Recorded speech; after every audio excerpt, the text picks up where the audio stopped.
MSN football ടോക്സിലേക്ക് അവർക്കും സ്വാഗതം. Real Madrid അവരുടെ യുവ പ്ലേമേക്കർ ബ്രാഹിം ഡയാസിന്റെ ദീർഘകാല ഭാവി ഉറപ്പാക്കിയിട്ടുണ്ട്.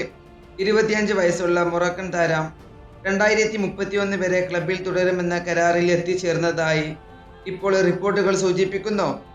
AC മിലാനിൽ നിന്നുള്ള ലോൺ കാലാവധിക്ക് ശേഷം വീണ്ടും റയലിലേക്ക് തിരിച്ചെത്തിയ ഡയാസ് ടീമിലെ പ്രധാന അംഗമായി മാറിയിട്ടുണ്ട്. തുടർച്ചയായി ആദ്യ 11-ൽ ഇടം ലഭിച്ചില്ലെങ്കിലും 2024-25 സീസണിൽ 51 മത്സരങ്ങളിൽ നിന്ന് അദ്ദേഹം 6 ഗോളുകളും 7 അസിസ്റ്റുകളും താരം നേടിയിട്ടുണ്ട്.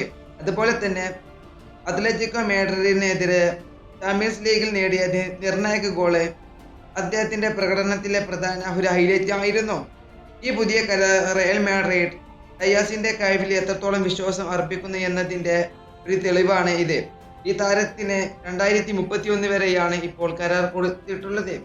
അതായത് ഒരു ദീർഘകാല കരാറാണ് ഇപ്പോൾ റയൽ മാഡ്രിഡ് ക്ലബ്ബ് കൊടുത്തിട്ടുള്ളത്.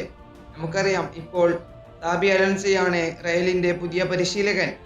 അതുകൊണ്ട് തന്നെയാണ് സാബി അലോൻസോ ഒരു മികച്ച യുവ കളിക്കാരായി ഇപ്പോൾ വാർത്തെടുക്കുന്നത്. ഈ വീഡിയോ ഇവിടെ അവസാനിപ്പിക്കുന്നു. ഫുട്ബോൾ ലോകത്തെ കൂടുതൽ വിശേഷങ്ങളുമായി അടുത്ത വീഡിയോയിൽ വീണ്ടും കാണാം.